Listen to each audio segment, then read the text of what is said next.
Harville Hendricks is more about the 3 stages of a relationship, that when you first get in a relationship, we all do that part really well. It's called being in love and being in a bubble. And we love all of our differences. Oh, I love that you're an introvert and I'm an extrovert. I love that you're spontaneous. Oh, it's so good. We complement each other. Isn't it wonderful? Then along comes life. We come out of the bubble and we come into life, and we've got to go to work, and we've got kids, or we've not got kids, or we've got routine, we've got family, and all these stresses, financial pressures, money, health, all comes into it.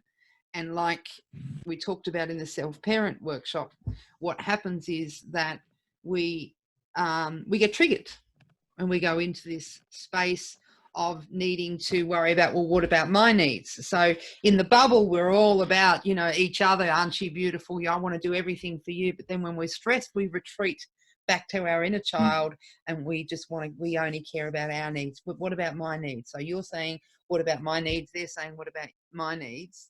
And there's this distance. And so we call that the power struggle. So Harville Hendricks talks about the in love stage and then the power struggle stage. Now, in the power struggle stage, you will either just live unhappily forever and just put up with each other. You'll break up. Or the third option is to work through the power struggle, which is for each person to start to learn to put their needs aside for the sake of the other. For that to happen, you have to love the person. That in-love stage is really important, and you call on that love that you have for them for the sole purpose of, I'm going to give them what they need, because it helps you step outside where you're at. You have an opportunity to love somebody, which is a gift. And in that, they heal. They do the same for you. You heal. You end up with, by practicing some of the strategies that I just outlined to you, you end up with a conscious relationship. Your communication is a healing thing, because when you're talking, you're always putting the other one's needs first. Tony Robbins says that, is the idea of love is to give it, not receive it necessarily. When you give it, you get it back, but you don't start with self first. It's really beautiful to know that we're all, some people are obviously quite selfish at this time and thinking about themselves, but then there are others who are just open hands and open hearts, which is great. Yeah. So how are you staying connected to people? By doing well, I guess I made the choice not to go back to Adelaide to be with family. I love my parents and I have a good relationship with both of my parents and my brother. But I didn't feel a pull at all to be with family at this time. And I'm feeling really good about that decision. Yeah. Because I know that my values and my lifestyle is quite different from the 3 of them. And me being back in the family home, I would have been really unhappy for, an indefinite time period. So I'm feeling great about being here and doing my thing and checking in with mum and dad every couple of days. Because my brother has cystic fibrosis, which is a genetic disease that affects his lungs. And my dad's had 2 open heart surgeries in the last 30 years. So they're both, sort of more susceptible than the average 66 and 33-year-old. But, I really didn't feel that need to be back supporting them or being with family. And, I feel great about that. It's been really reaffirming for me that I'm doing my thing and I love my family, but this is my life that I'm living. I can support them, in ways that maybe aren't verbal or maybe are through a phone call or a Skype or just having them in my thoughts. I'm very comfortable with that. So good.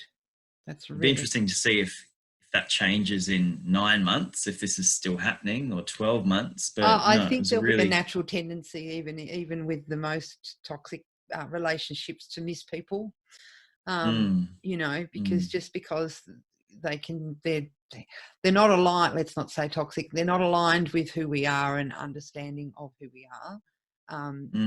Doesn't mean we don't miss them. Doesn't mean that. And that'll probably happen later on down the track. I'm surrounded by friends at the moment I suppose it's just because I'm in my 50s, so I've got friends in my 50s that have got parents in their 80s and 90s, and he's got cancer, and he's in a nursing home with his wife, and every time he goes to hospital to get treatment, he has to isolate for 2 weeks. Oh, And then his treatment is every 3 weeks. So he gets a week where he can not isolate. yeah, right. And then back he goes, isolate another 2 weeks. And of course, my friend in his, yes, he's getting chemo, but who knows? It's probably more prolonging his life than anything. And my friend can't visit him. So, that's what I mean. It's really making us think about our elderly, and I think I'm being extra careful because I've also, one of the people I share a house with, his father's 95 and he can't go anywhere near him, and I've got to be really careful because they're handing over groceries and stuff, so you've got to minimize everything. So it's certainly challenging times for people. I think people are getting more exercise. That's another benefit, unless you're already wanting, well, in your case, you're actually down the tennis. Yeah. So, but a lot more people are getting that's out. right. I tell you what, last week, not this week, I was in Bunnings last week on the Monday, and the guy in Bunnings said that their budget to turn over was $200,000 a day, and the day before they turned over 400,000. They sold out of paint. People were buying. Yeah, I've heard paint is a thing too, which I don't really understand, but okay. Well, paint is because they all went out and bought the paint because they've been told they're going to be in lockdown for 6 months, so it's time to paint the house. But they wanted to get the paint. I guess utilizing that lockdown. I thought everyone was panicking that we can't repaint in 5 months. We've got to get it now. But no, it's more about a good use of our time. Yeah. So that's why Bunnings are doing so well, because I've never heard so many lawnmowers in my area. It's ridiculous. It's like everyone's out. Oh, right. The neighbours just built a cubby house for his daughter. All the projects that have been hanging on are getting fixed. So, there's benefits. There's a lot of benefits here. So it is really tragic that it's happened, but it's always good to look for that rainbow in it all, isn't it? Focus on that. Yeah. So you're renting. Have you got rent relief from your landlord? I haven't really looked into that, actually. I'm not really across what my rights would be. I did hear that there's a non-eviction thing that's in place, but I hadn't heard about any sort of rental assistance. Well, no. what they're trying to do is they've given all mortgage holders a 6 months don't pay anything.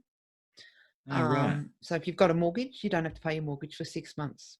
What happens is it just you'll have 6 months or so added to your 25-year sentence. Sure. Yeah.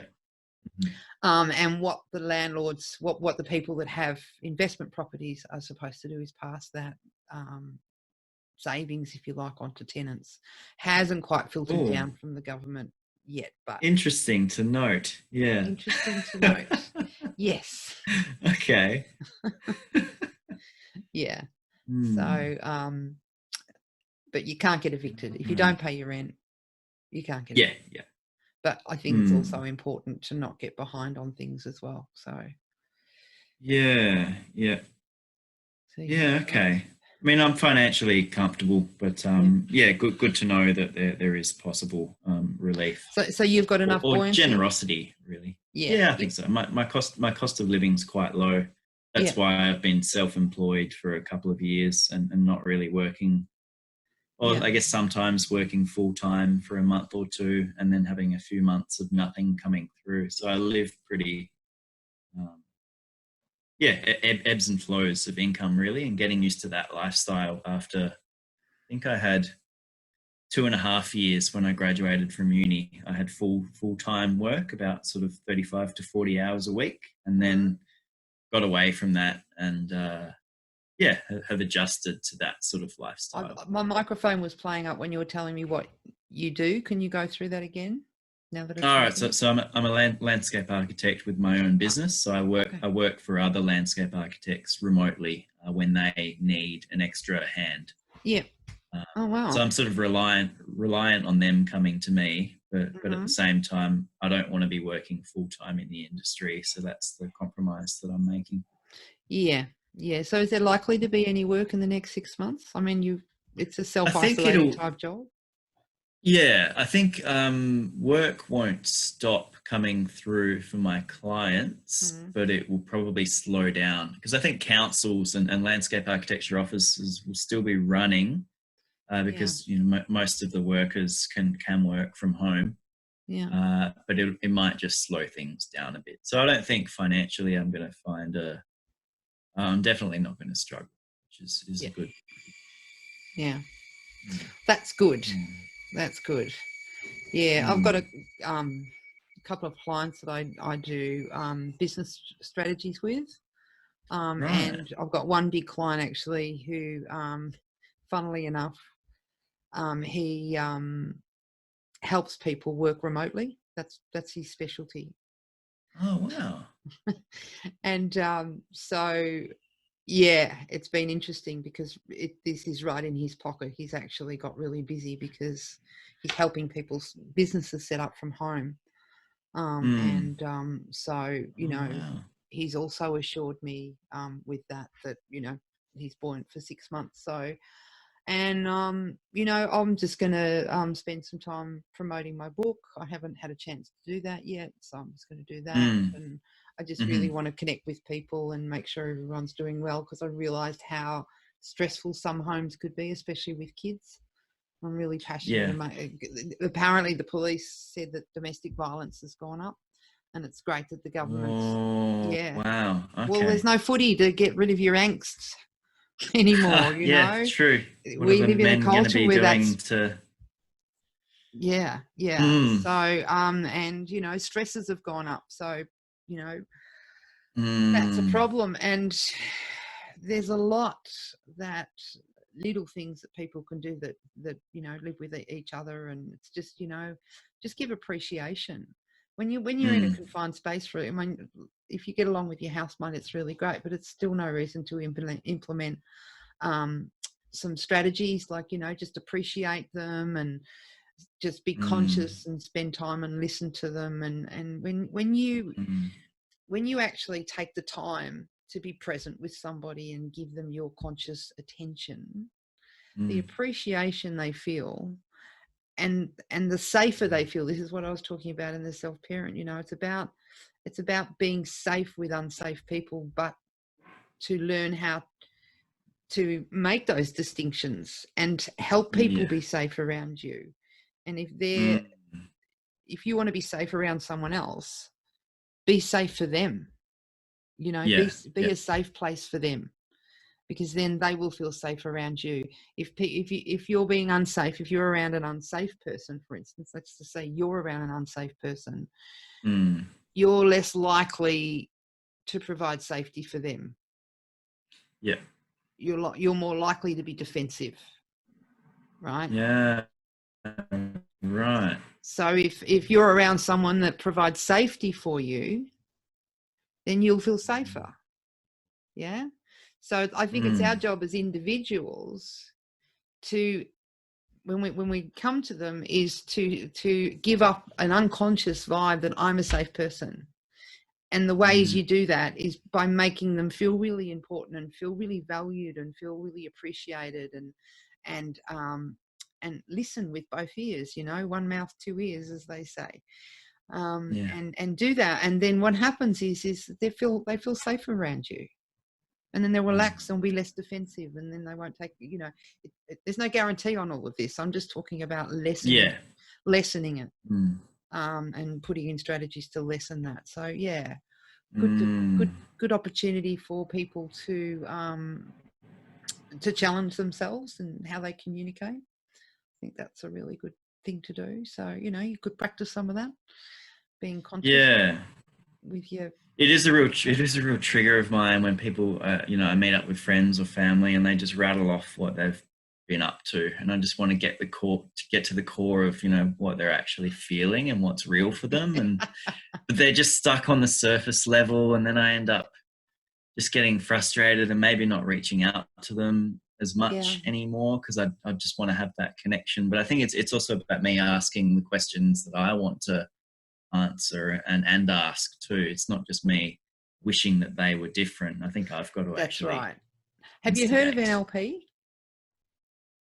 NLP, Neuro linguistic programming. Yeah. So I did master practitioner in that in 1996, and 2 years ago I went and learned how to train it. I could run NLP prac if I wanted to and train people, but it's not. I love the inner child work. Yeah. It's kind of a deeper thing, but doesn't mean I don't use my NLP in that. Now, the reason why I'm mentioning that is one of the presuppositions of NLP is the meaning of the communication is the response you get. So if you don't get the response you want, then it's because you haven't communicated it. And it starts with having a clear outcome before you open your mouth. A clear outcome about what you want to say. For instance, a conspiracy theorist housemate and John, who's got the elderly father, we got an extension for our internet. I'm pointing that way, but because it's up there.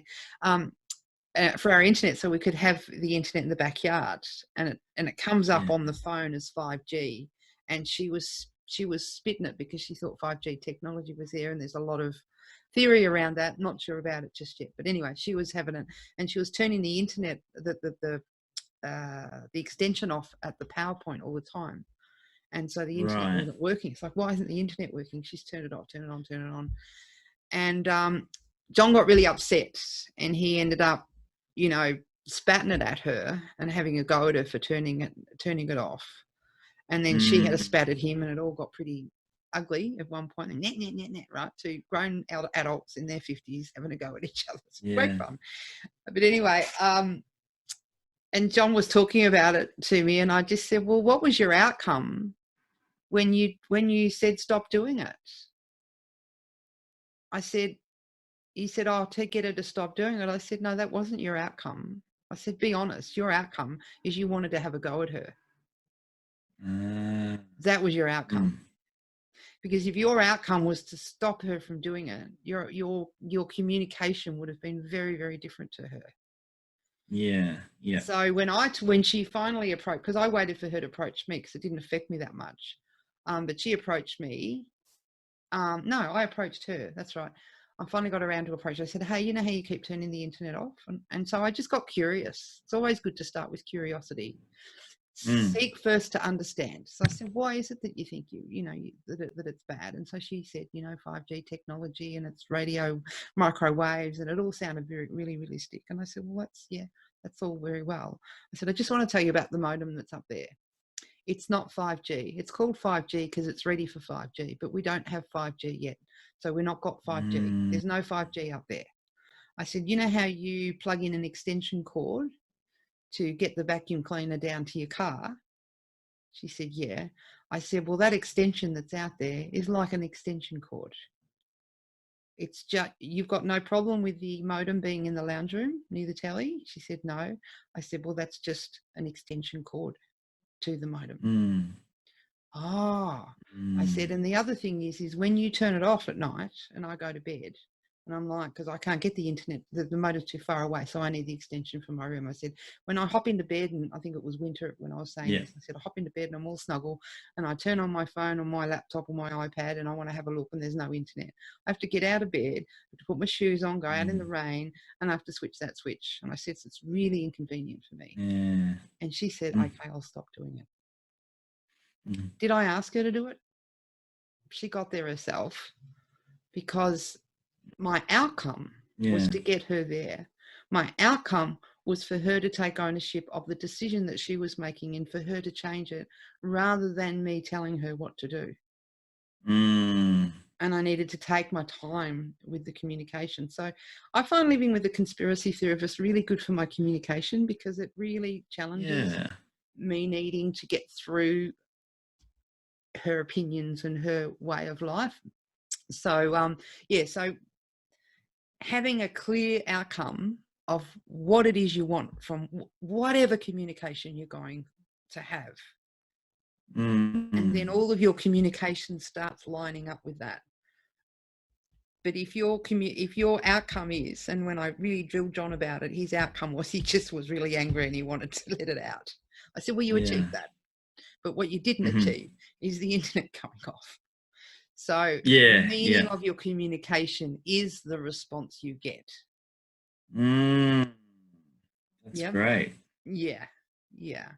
So if you're talking about being with people and you're finding all the surface stuff really and you can, with the meaning of your communication, get the response you want, which is how they feel about it, how they're really go into a deeper level of it. That's having that clear out. Sometimes just having the outcome in your mind is enough to direct it. And get curious. Just get curious. If they're talking about something surface and you're curious more about how did that affect them, then ask that question. Well, how does that affect you? That having all that going on in your life, how does that affect you? Affect is a really good word. It's feelings. People go, oh, bloody, you want to talk about the feelings. People, that's a funny word. It's a trigger word for some people. But affect, we all know about affect. So how did that affect you? And another good way of drawing it out. Salespeople use this word. Yep. Let you do that. How does that affect you?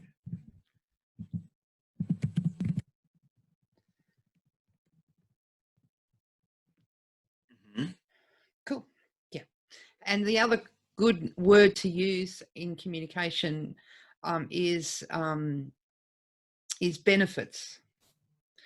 Salespeople use it all the time when they're trying to sell the 55-inch TV that has the feature of a microphone and a pointer on the remote. They're all the features. What the salesperson's going to talk about is you don't have to get off your couch to do a damn thing. Right. That's the benefit. Yeah. So as they're telling you the surface stuff, they're telling you the features of it all, the content of it all. And when you go, well, if it was a positive thing, then you can go, well, what benefits did you get from that? And they'll go, oh, my life improved this way. And then you'll take them down that path. The layers will start to, right. Yeah. So you can cut through the surface.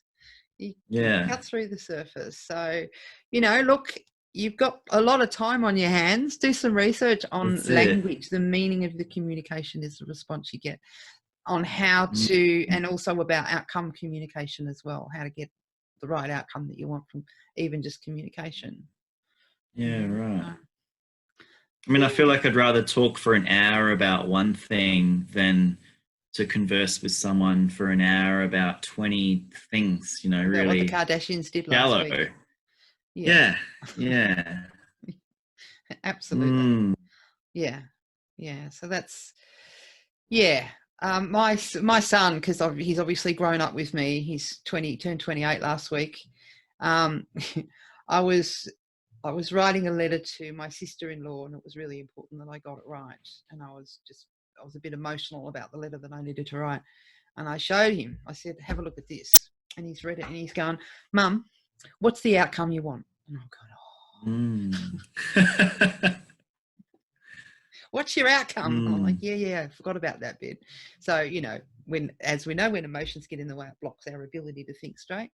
So it's good to have that objective person around. So, but just reminding me again. And I'm glad he's learned that, he's managed to use those principles at work. He always tells me different stories about it. He wanted to get more overtime, and so he went up to his boss and built rapport with him and talked about his life and got curious about him and engaged him and made him feel really important. And then he started talking about, the benefits of if he was to work on a Saturday, how that would fix their bottom line and la la la la. And then the boss went, that sounds really great, Harry. Why don't you just come and work for 4 hours on a Saturday? And Harry's going, but it's that whole process that Harry, led him to go, I think it's a good idea. rather than go, you know, hey boss, can I do an extra 4 hours? Oh, but why not? We need it. You know, when you go in with the question too early, the ask too early, and you haven't provided enough detail, and they say no, when you come in with the yeah buts and but you know, it's too late. Their ego is said no. Yeah, right. You got to change that. You got to be really good to be able to change that. But if you wait until the timing is right to ask the question, it's about the timing of that question too is really important. You know, if you're watching them, you can see the change in their body language and their physiology when they've actually kicked over to be on your side. And then you go, yeah, I'm launching now. I'm going for the question. So, you know, good little strategies there. Yeah. I'm just going to show you something. I mean, who do you live with? You live with I live with Poppy. She's Poppy. 28. I'm 30. She's a local. She's a local. Okay. Yeah. So I'm just going to see if I can find it here. Now, this is all new to me, so please. All good. There it is there. So I'm going to try and share my screen with you. Yep. Which is, oh, come on, Linda, you can do it. I think there's a button down the bottom. Is there? Share, yeah. I've got to make sure I'm choosing the right screen though. Which one is it? Hang on, I'm just going to do something. I'm just going to go to the screen itself. Good. There it is. Make that big. Make it small again. And go back to Zoom. Yeah, I can't find it on there. Is it there? No. No. I'm slack at this. Oh, good. Show it. Anyway, I'll read it to you. Actually, it should pop up. Basic, advanced. Yeah, no. It was there before. So is it like a Word document or a PDF that you want to share with me? Yeah. Okay. So if I click on my share screen, what have I got down the bottom? So up the top, I've got screen, whiteboard, and iPhone, and then below it, I've got all of my open tabs. Yeah. And is that PDF on one of those tabs there? I'm just... here it is. I found it. Okay, so I'm going to close out of that. Yep. Here we go. Now, it says 7 practice. Can you see that? Yes. Oh, good. Yeah, this is a good learning curve for me. So this is 7 practices for highly successful relationships. Now, it's really about intimate relationships, and I appreciate that that's not you. However, the tips in terms of communicating with everyone is the same. It's about respect. So compliments, be polite, ask questions, and this is the curiosity. When you ask lots of questions, people feel really valued and safe. Show appreciations, the words, the greeting, and of course you're not going to do the kiss. So that's kind of a bit of a brochure. I thought I just wanted to practice screen sharing more than anything. Good. No, that's really valuable. Some of those tidbits, I think. Yeah, they are. Because we forget to do them, and they're on my website. So check out. They're on my website. I'm just going to stop back now. How do I stop it? There's a stop button there. There it is. There we go. Yeah, it was interesting. My previous partner was a very analytical mind, and I'm a very imaginative and creative mind. And I was aware of the 7 love. What was it? Love languages. 5 love languages. Yeah, or is it, yeah, I think it's 5. Yeah. I haven't read the book, but I was aware of the idea, and I'd done a little bit of reading on it, and I did the online quiz to find out what mine were. And it turned out that my lowest ranking languages were Mag's highest. So it was really interesting that reflecting on our relationship after it ended, I didn't actually get her any gifts, and that was a super important thing for her. And for me, just spending time together was important, and for her, doing things together was important. But I was just wanting to spend time with her because I was coming down to Melbourne just to be with her, and you're coming really without flowers. To look, no. Yeah, so I was looking back on that and thinking, we tried really hard, but we just weren't matching Yeah. in that part of our relationship, and that was really interesting to reflect on. Yeah, it's good to reflect on that. One of the things that there's a guy called Harville Hendricks, and he talks about the 3 stages of a relationship. And this has been Ooh, documented by other greats like Scott Peck. You heard of Scott Peck? no, Scott Peck. gonna write that down again. Scott Peck. Scott Peck, brilliant man. The road less travelled is Scott Peck. Right. Yeah. And so getting back to Harville Hendricks, he talks it because he's more about relationships. Scott Peck is about love and life and very deep stuff. Very deep book. Great. Changed my life in my 20s. Harville Hendricks is more about the 3 stages of a relationship, that when you first get in a relationship, we all do that part really well. It's called being in love and being in a bubble. And we love all of our differences. Oh, I love that you're an introvert and I'm an extrovert. I love that you're spontaneous. Oh, it's so good. We complement each other. Isn't it wonderful? Then along comes life. We come out of the bubble and we come into life, and we've got to go to work, and we've got kids, or we've not got kids, or we've got routine, we've got family, and all these stresses, financial pressures, money, health, all comes into it. And like we talked about in the self-parent workshop, what happens is that we get triggered, and we go into this space of needing to worry about, well, what about my needs? So in the bubble, we're all about, each other. Aren't you beautiful? I want to do everything for you. But then when we're stressed, we retreat back to our inner child, and we only care about our needs. But what about my needs? So you're saying, what about my needs? They're saying, what about my needs? And there's this distance. And so we call that the power struggle. So Harville Hendricks talks about the in love stage and then the power struggle stage. Now, in the power struggle stage, you will either just live unhappily forever and just put up with each other. You'll break up. Or the third option is to work through the power struggle, which is for each person to start to learn to put their needs aside for the sake of the other. For that to happen, you have to love the person. That in-love stage is really important, and you call on that love that you have for them for the sole purpose of, I'm going to give them what they need. Because it helps you step outside where you're at. You have an opportunity to love somebody, which is a gift. And in that, they heal. They do the same for you. You heal. You end up with, by practicing some of the strategies that I just outlined to you, you end up with a conscious relationship. Your communication is a healing thing, because when you're talking, you're always putting the other one's needs first. Tony Robbins says that, is the idea of love is to give it, not receive it necessarily. When you give it, you get it back, but you don't start with self first. Sure. You want to get love, give it.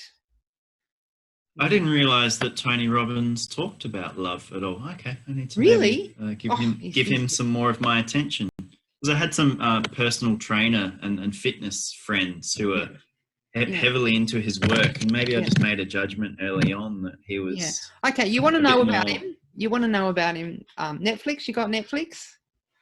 The other one, I think I have Stan, but I can look him up. Yeah, look him up. It might even be on YouTube, because he's a pretty good guy. I Am Not Your Guru, it's called. I'll write that down again.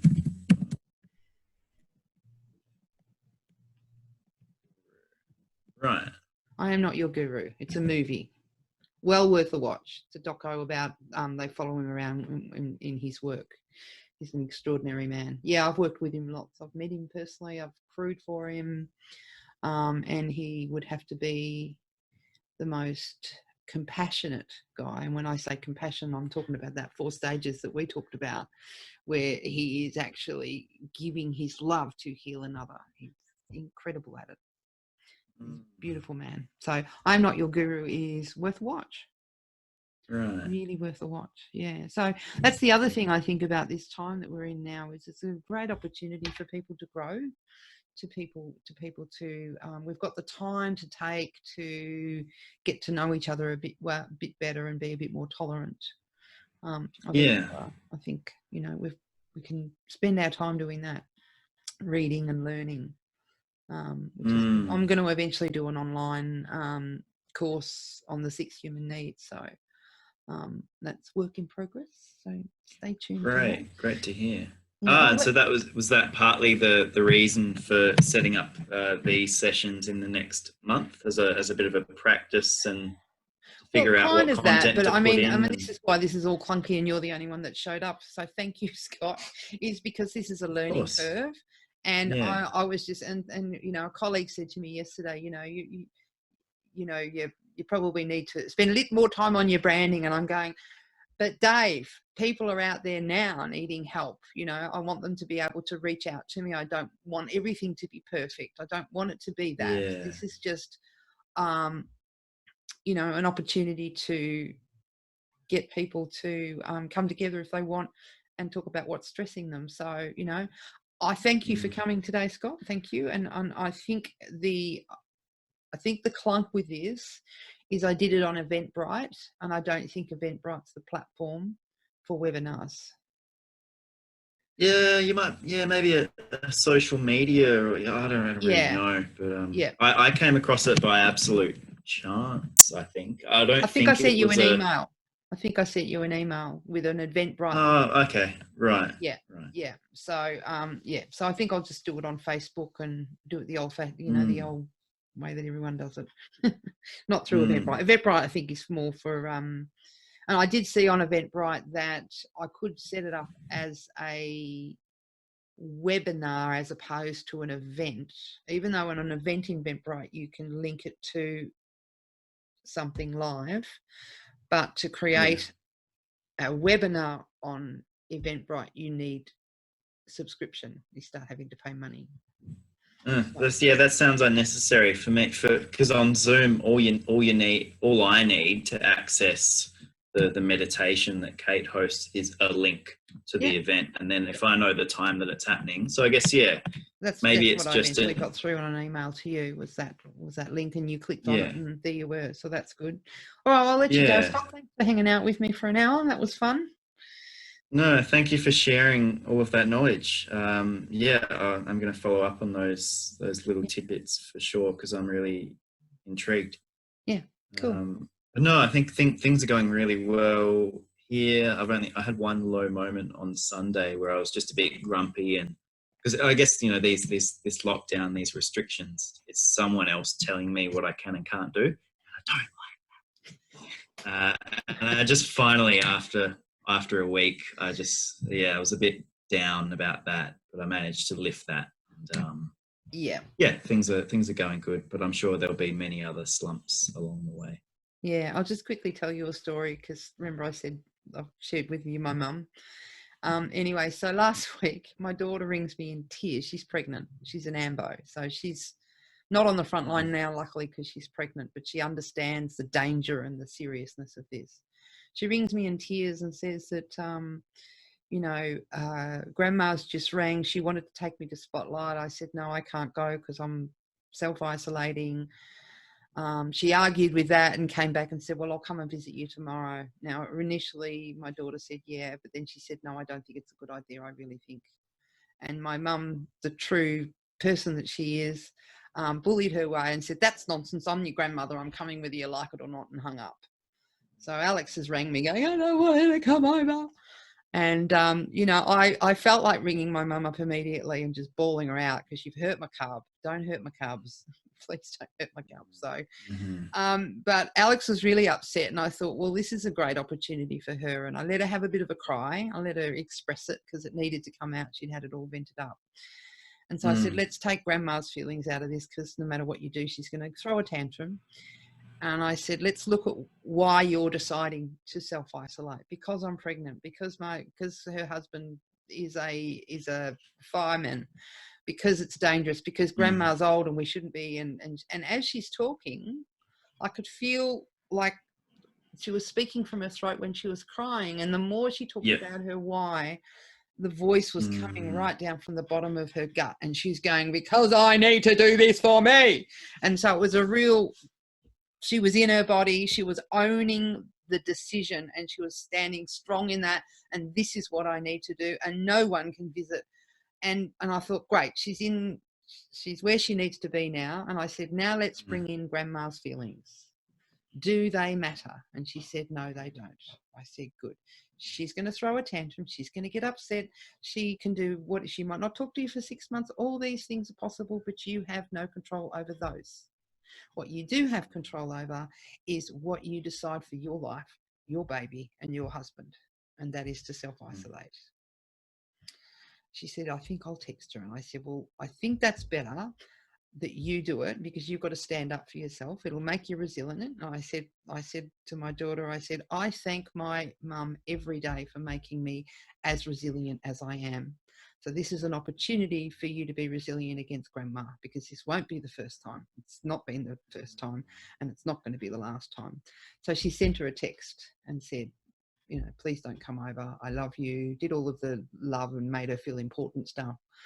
And then she texted back to me and said, she's not coming. Thanks for helping me be strong. And I didn't do it. She did it. But it was so good to see her do that, you know, to do it herself. Because now she's got the courage to do it again. Because my mum she is a bully. And, you know, I do have children and they've got to face her too. But, you know, it's important that we do stand up for it. But my mum was one of these people who thought that was a big hoax. It's like, oh, don't worry about it. Oh, it's not a big deal. And, you know, because she doesn't like being told what to do.